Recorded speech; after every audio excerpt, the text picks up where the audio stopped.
Good afternoon, everyone. My name is Debbie Sasko, and I thank you for attending today's webinar on the street interchange application. To get started, I thought we'd walk through a few bullet points on a PowerPoint, and then what I'm going to do is take you into our street interchange test system so I can actually show you what the screens look like and how you actually do some of the transactions in the application. What we did is the street interchange application, the UIA agreement in the past never addressed street interchange. So the Intermodal Interchange Executive Committee that oversees the agreement had a working group formed where we laid out business rules based on discussions with industry stakeholders as to what needed to be done in regards to a street interchange.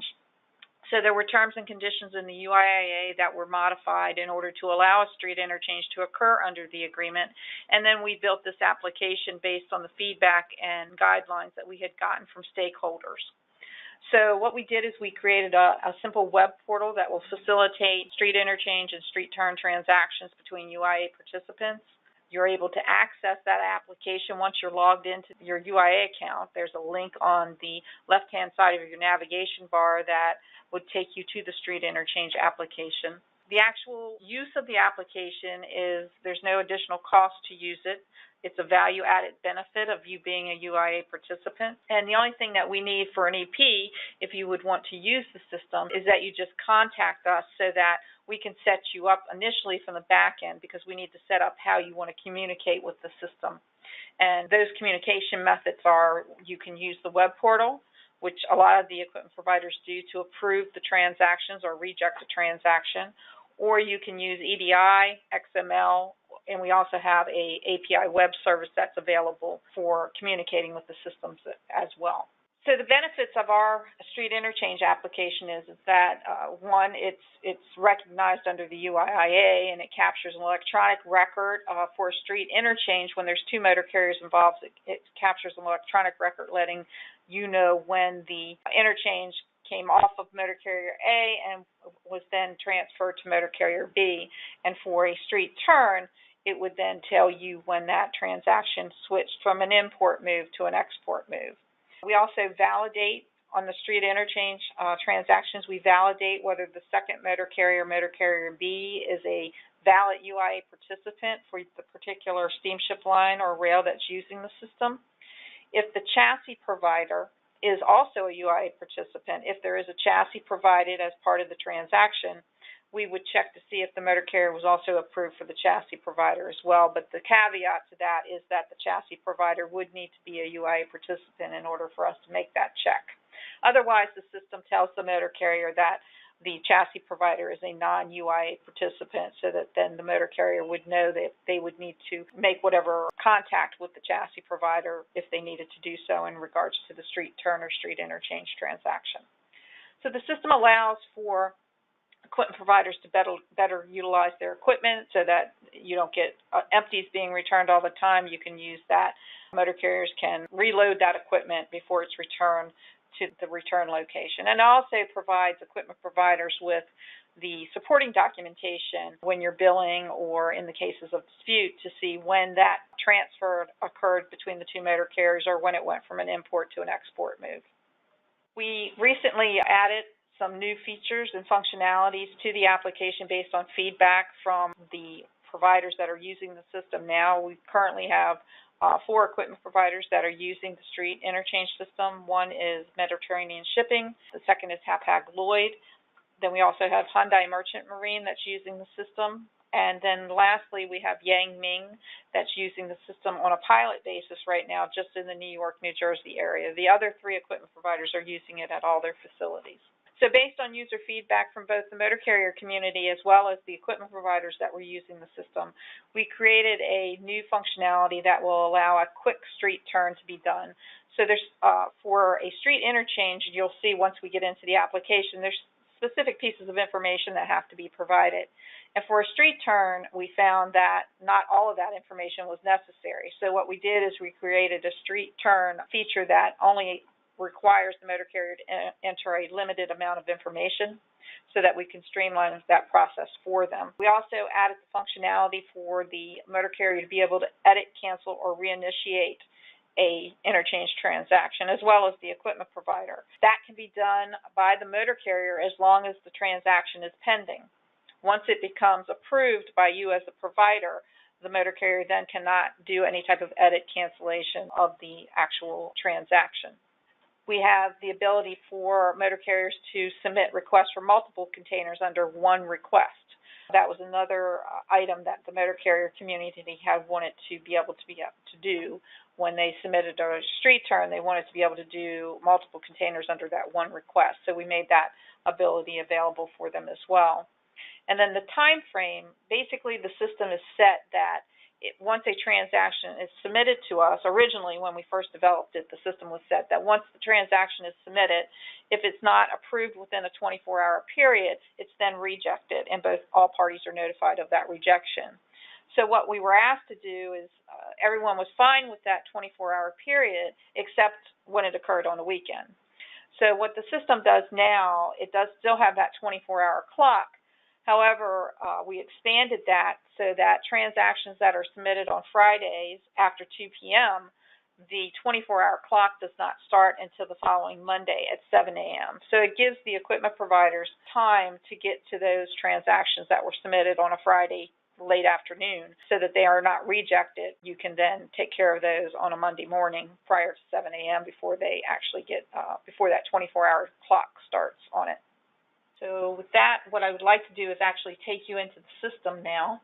And this, again, is our test system. So this is going directly to the actual interchange application itself. You would have the ability through the UIA application to access this through the link that I told you about on the left-hand navigation bar once you're logged into the account.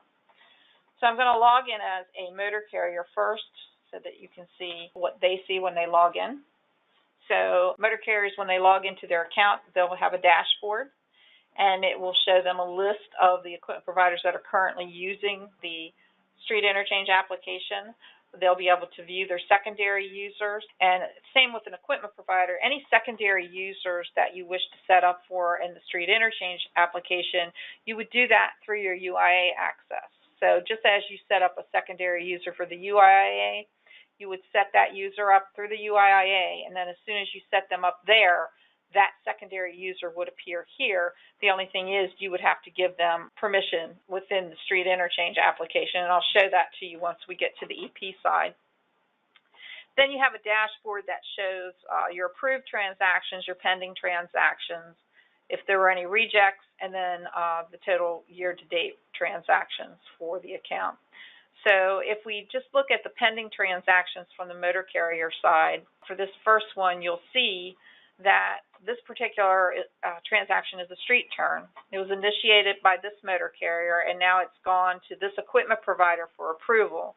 So on a street turn, there's two requests. One, the first initial request by the motor carrier to do the street turn, and as soon as that is submitted, the equipment provider that's involved would be notified that a street turn request had been submitted, and then once you approve it, then the system automatically approves the street turn within the application because there's no need to go back to this carrier to get an approval at that point. So if I log in as this equipment provider, so I'm going to go back and I'm going to log in as an equipment provider. I'll go to my pending transactions, and you'll see anything that is not shaded are pending transactions that are waiting for you to take some type of action on. So if we go to this transaction, and you see here's the transaction where it was initiated by this motor carrier. It's waiting for me as the equipment provider to approve it. So I would look at this, and if I wanted to approve it, I'd simply click Approve. If I wanted to reject the transaction, I would need to give a reason and then click the Reject button. So for this particular example, we're going to approve the transaction. So if I click Approve, it's going to ask me, are you sure you want to approve it? I click OK, and then you see it automatically turns all the boxes green, showing that the street turn took place at 14:11 on 2/28. So there'd be an electronic record captured of this transaction in the system. If we go back and we look at a street interchange transaction, here you have an example where you see motor carrier A has initiated the transaction. It's now waiting for the container EP to approve it. The chassis EP in this particular example is a UIA participant because it's Bridge Chassis Supply. So it would also ask them for their approval as well. And then once they approve it, it'll go to Motor Carrier B to do their pre-trip inspection. It's our Exhibit A in the UIA to indicate whether there's any issues with the equipment before they take it into their possession. So what I'd like to do is kind of walk through this particular transaction as each user so you can see what the transaction looks like. So at this point, it's the container provider that they're waiting on to approve it. So when this motor carrier initiated the transaction, it would notify these parties that a street interchange request had been submitted. It goes to the container provider. They would approve it. If the transaction was approved, they'd say okay, and then you can see the box then turns green for the container provider. So now the chassis provider would be notified that it's now waiting for their approval. So if I log out and I log in as that chassis provider, I go to my pending transactions, and I'll see here's the one that's not shaded, so I know this is the one that's waiting for me to take action on. So if I click go here, you'll see it's showing that it's waiting for me to take some type of action against the transaction. So I'm going to approve it as well. So if I approve it, I click OK. You see that box then turns green. So now an email has gone out to, or however this motor carrier has elected to receive notifications from the street interchange system. It goes to this motor carrier B, and it's waiting for them to take action on it. So if I'm going to log out again, I'm going to log in as the motor carrier. Go to my pending transactions. You see this one's at the top. It's waiting for me to take action on it. So if I click go, you'll see the box is showing it's waiting for me. So here's the pre-trip inspection information that I had indicated just a few minutes ago. So this is the Exhibit A in the UIA. So this motor carrier is going to indicate what the condition of that equipment is prior to them taking possession of it. So if they indicate that there's any problems with the unit, the actual system is going to notify motor carrier A again, because they're going to have to approve or accept agree with what motor carrier B has said, because otherwise they're going to be responsible for it. So in this particular example, if I was motor carrier B and I said there was something wrong with the mud flaps, motor carrier A would be notified, and then they would have to go into the system and approve and agree to what motor carrier B had indicated. Otherwise, if motor carrier B says there's nothing wrong with the equipment, I'm good to go, they simply click none and then click approve and say okay, and at that point the transaction is completed, because there's no need to go back to motor carrier A if motor carrier B says there's no issues with the equipment. So you see here a complete transaction where it started with motor carrier A, container provider approved it, chassis provider was a UIA participant, so they approved it as well. It went to motor carrier B, they did their pre-trip, they said there was nothing wrong, and then the system captured the transfer of the equipment from motor carrier A to motor carrier B. So there's now an electronic record of that information in the system should you ever need to refer to it for any type of billing issue or any type of dispute. So if we go log back out and log back in as the equipment provider, I go back to my pending transactions, you'll see that that transaction is now removed, because that now is an approved transaction for this particular provider and the parties that were involved. So if we go just to review the equipment provider screen for you, you see here your secondary users. This is going to show you any secondary users you have set up in the UIA, and if you want to provide that user access to the street interchange system, you would simply indicate whether they have the ability to initiate an interchange or initiate and approve an interchange. The majority of the time, the provider is only going to be approving the interchange versus initiating it. The motor carrier is normally going to be the party that initiates it, but we wanted to provide that ability for you just in case you would want to on any occasion. So you would set the modification permissions for that particular user, and then they would be able to log into the system with their username and password that you had set up for them in the UIA. So we go back to the home page. The third-party users. These are users. There are some lines that have agencies that handle their interchange information for them. Like, for example, the one I can think off the top of my head would be like Norton Lilly. So if you wanted to set a third-party provider to have access to the street interchange system on your behalf to approve or reject or manage your street interchange or street turn request, you could have them register as a third-party user. When that party registers, you would be notified that there's a company that is asking to access the street interchange information on your behalf. So then it would be up to you to approve or reject that user. So here's a new user here that I had added earlier today, and for this particular provider. So I can either say I want to approve it. You see it's showing pending now. I can either approve it or reject it. So if I approve it and say okay, that'll change to active. So now this third party would be able to log into the street interchange on behalf of this particular equipment provider and manage rejects or approvals of street interchange transactions. Go back to the home page. You see we have status information of the number of approved transactions, pending, rejected, and year to date. And then if I do the rejected transactions, just to show you what one looks like, if I take a look here, you can see in this particular example, this was a street turn that had been initiated by this motor carrier, and then the provider went in, they were notified, and when they went in, they said, nope, sorry, this piece of equipment is not available for street turn. So they entered the reason why it was going to be rejected, and then they rejected the transaction. So it captures the fact that the transaction was rejected by the provider at this date and time. And then at that point, the motor carrier would be notified by whatever method he had elected to receive notifications from the street interchange that the transaction had been rejected. Going back to the home page here, looking at the pending transactions. Again, any of these, the search functionality, if we go back to the home page, you see here there's a search interchange request. If you go here, it'll list all the fields that are available for you to view from the search screens that you develop, that you search from. You can set those up to your preference, whatever fields you want to be returned when you do a search in the system, in what order you want those fields to be returned in. That can be done by the master user only, and then that setting is that way for all the users under that account. If we go here to the search functionality, this lets you search by various functions. You can search by container number, container type. If I wanted to search by a specific type of container, so I wanted to search for any transactions that were for dry containers, I could search here and it would bring up anything that was related to that involved a dry container.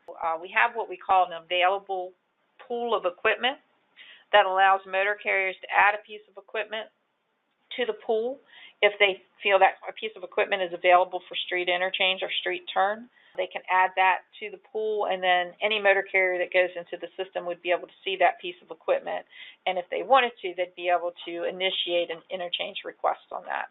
Now what happens when the motor carrier adds a piece of equipment to that pool, if it's your equipment, you get notified. So if you're a subscriber to the street interchange system and I have a motor carrier that adds a piece of your equipment to the pool, then you would be notified that that piece of equipment had been added to the pool. So if you didn't want it to be made available, you would have the ability to log into the system and delete that piece of equipment from the listing. Right now, there's no qualifiers as far as how long that piece of equipment stays on that list. That's something that we probably need to work out with equipment providers as they start using the system more and as motor carriers start using this available list of equipment more. But right now, the piece of equipment would stay out there until we were told or someone else went out there and deleted it.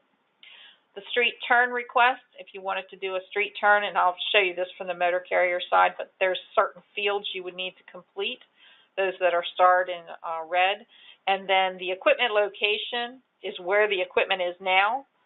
The original location, we use what we call our IANA location code list that we use from some of our other applications that has a standardized 7-digit code that's assigned to each intermodal location.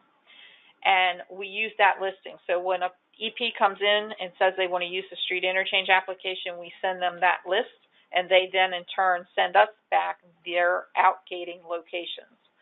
So that way, when the motor carrier goes to select that location, they can't give you something that's not a location of yours. So they are going to actually select from that specific listing. And I'll show you some more about that when we log in as the motor carrier. So that's basically it from the EP side. Basically, you would select the type of communication method you would want to use. We'd set you up in the system for that. And then, like, say, for example, you wanted to receive requests via XML or API, you'd be able to do that, but you still have the ability to use the web interface, too, if you wanted to go in and do your approvals or rejections through the web interface. So it's up to you what method you would want to do, or a combination of. We can work with you on that as far as how you want to set things up. So I'm going to log in as a motor carrier just so you can see how they actually submit the transaction. So if I wanted to submit a street turn, I'm going to go here where the truck is, and it would require me to enter the equipment provider's name. It's going to give me motor carrier A, motor carrier B. It's going to ask me for the type of interchange, the type of container, the container size.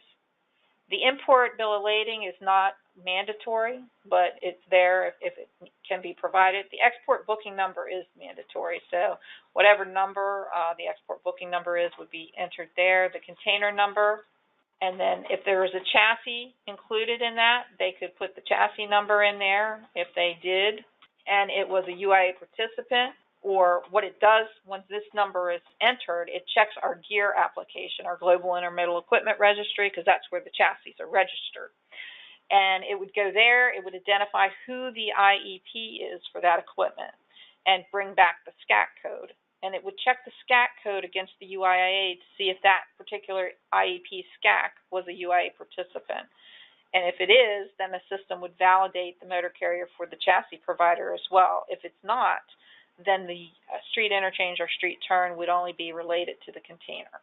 So in this particular example, we'll just put some chassis information in, the zip code of the equipment location where the equipment is. The motor carrier can just enter the zip code, and it'll bring up a listing of our various locations associated with that zip range that they've entered. So if I wanted to select from that list, and then I would click here to go to the location list for that particular provider, which would be developed by you based on the list we would provide you. You would select your locations from our IANA location code list, and then you would select the location. The motor carrier would select the originating outgate location of the equipment. Click Next. They're going to confirm the information they've entered, and as you can see here, it shows it did a check against the UIA. This is Flexi Van Leasing, who's not a UIA participant, so it's going to show to the motor carrier that this is not a UIA participant. So they'll click Confirm and OK, and at that point, then the street interchange request would have gone to the container provider for approval. And if I log in as that container provider,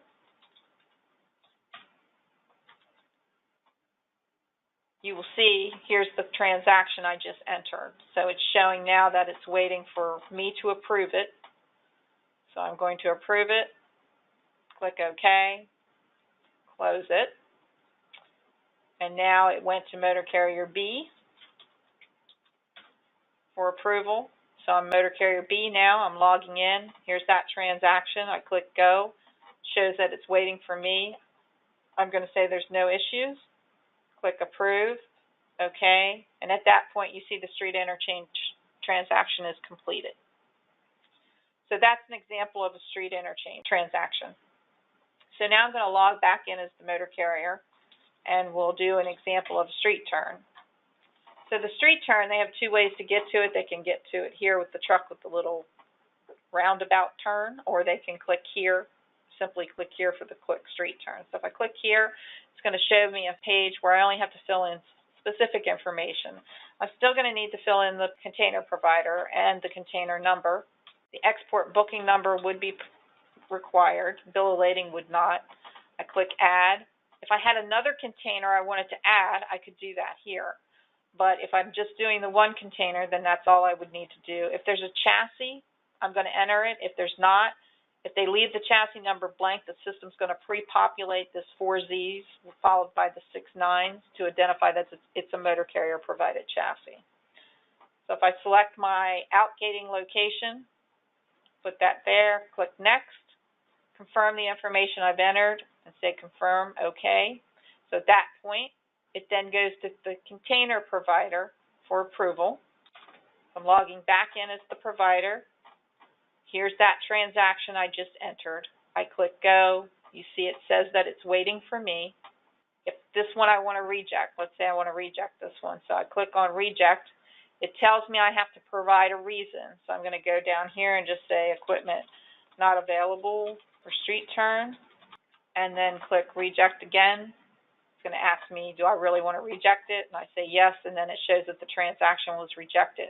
And at that point, this motor carrier would be provided the notice that the transaction had been rejected. So that is basically the street interchange application. We kept it very simple. We wanted to be able to make it as simple as possible to do the street turns and street interchange requests for motor carriers and equipment providers under the UIIA. We do encourage equipment providers to take advantage of the system. Like I say, it's a value-added benefit of being a UIA participant, so there's no additional cost to use it. I think you will find that it will help you in achieving better equipment utilization. And the more equipment providers we get online with the street interchange, the more benefit there is to the system for all parties, especially the motor carriers, because then they only go to the one central portal to do those types of transactions. If anyone is interested in learning more about how to get set up or use the system or what's involved or in more detail in regards to the transactions, you can certainly contact me. I'll be happy to talk to you more in detail about it. So again, thank you this afternoon for your time. Have a good day.